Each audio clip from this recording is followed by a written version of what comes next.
Bonjour et bienvenue dans ce nouveau magazine Alerte Export d'octobre 2018. Au sommaire, le salon des 24 heures de l'international, les CCE fêtent leurs 120 ans, une enquête sur l'avenir des Français au Royaume-Uni après le Brexit, l'IMEA et Business France soutiennent ensemble le VIE mutualisé, et enfin la Tour Eiffel vendéenne est partie en Chine.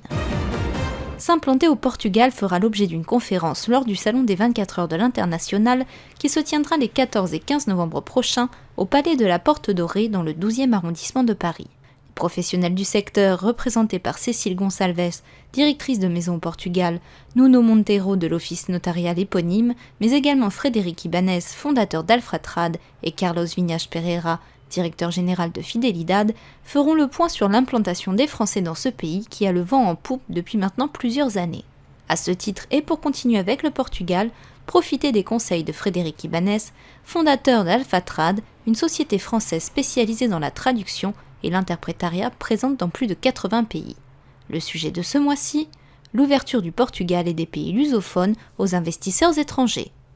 Alors en ce qui me concerne, je vais vous parler de l'expérience de notre groupe.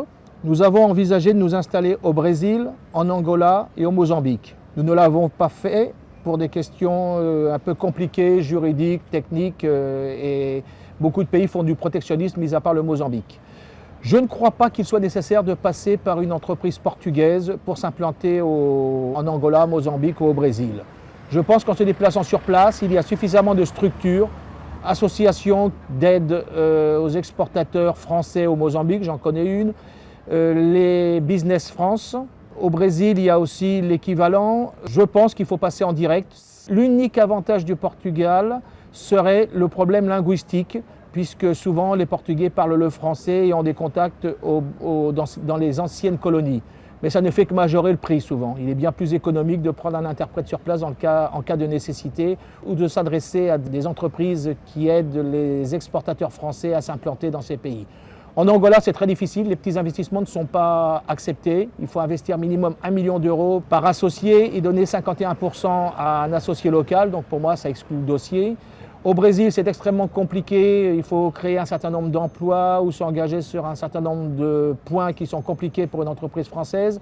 De plus, il y a des gros droits de douane pour les importations de services ou de biens. Seul le Mozambique, à mon connaissance, est assez souple pour qu'on puisse envisager un investissement si il y a marché pour le client qui veut exporter. Autre conférence au programme du salon parrainée par Jean-Baptiste Lemoyne, secrétaire d'État auprès du ministre des Affaires étrangères et de l'Europe, en charge du commerce extérieur, de la francophonie et des Français de l'étranger, francophonie économique, du concept à sa mise en œuvre, qui aura lieu à l'occasion de l'inauguration de cet événement destiné aux dirigeants d'ETI PME implantés à l'étranger ou en passe d'internationaliser leur business, le 14 novembre à 10h30. L'objectif sera de poser les premières bases d'une francophonie économique, un véritable enjeu pour lequel tous les francophones vont devoir faire preuve de créativité afin d'en faire une réalité. Des solutions à l'occasion de cette conférence seront proposées, des solutions pragmatiques qui proposent des ouvertures concrètes vers la modernité, vers l'avenir.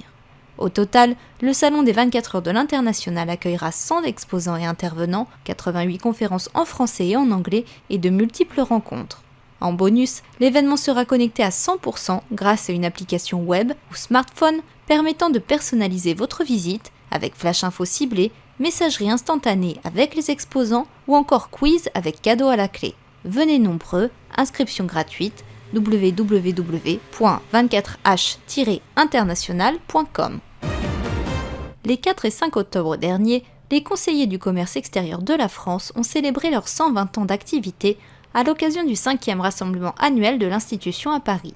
Sous la bannière Autre Monde Nouvelle-France, les conseillers du commerce extérieur de la France ont tenté d'analyser les grandes mutations que connaît actuellement le commerce international, ainsi que de dégager des pistes pour que les entreprises françaises reprennent des parts de marché à l'export. L'idée est d'analyser ces mutations rapides et profondes pour voir comment nos entreprises peuvent s'adapter, voire rebondir, et reconquérir des positions dans un contexte complètement nouveau, a commenté Alain Bantéjac, président des conseillers du commerce extérieur de la France. Au total, l'association rassemble plus de 4000 chefs d'entreprise, forts d'une expérience internationale, dans 140 pays. À l'heure où tout le monde s'interroge sur le Brexit et ses conséquences, dans le cadre du Salon des 24 heures de l'international, la présentation des résultats d'une enquête menée par Opinionway baptisée « Français du Royaume-Uni, quel avenir après le Brexit ?» aura lieu le 15 novembre à 12h30 au Palais de la Porte Dorée dans le 12e arrondissement de Paris.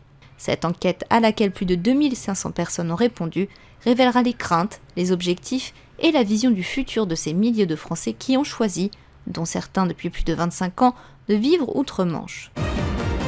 À l'occasion du dernier congrès de l'association Région de France qui s'est déroulé les 26 et 27 septembre dernier à Marseille, Business France et l'IMED, l'ingénierie méditerranéenne pour l'export et le développement, ont signé une convention de partenariat afin de promouvoir la solution du VIE, volontaire à l'international en entreprise, à temps et coût partagé. Une solution flexible donc pour les entreprises qui souhaitent prospecter un nouveau marché à l'international sans forcément vouloir engager un VIE à temps plein sur place. Concrètement, deux sociétés qui ciblent le même marché pourront mutualiser les services du même volontaire en lui confiant chacune une mission à temps partagé.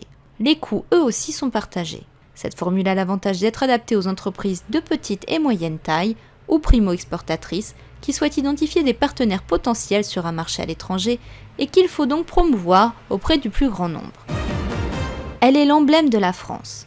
Le 1er octobre dernier, la Tour Eiffel s'est envolée vers la Chine afin de participer à la French Touch Festival de Chengdu, célébration mettant la France à l'honneur pendant 2 ans.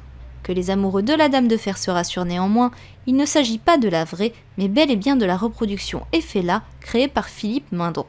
Pour ce faire, un avion cargo a été spécialement affrété pour transporter les 19 tonnes de ce symbole du patrimoine et de la culture française, attendu à Chengdu par plus d'une centaine d'artistes.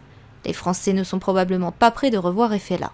Il est question d'exposer cette réplique, la plus belle selon la société d'exploitation de la Tour Eiffel, dans 8 grandes villes chinoises. Heureusement, l'Hexagone garde l'original. Vous avez un déménagement prévu dans les prochaines semaines, n'hésitez pas à faire appel à un déménageur soucieux de la qualité de l'environnement et faites appel à la société Bailly Déménagement.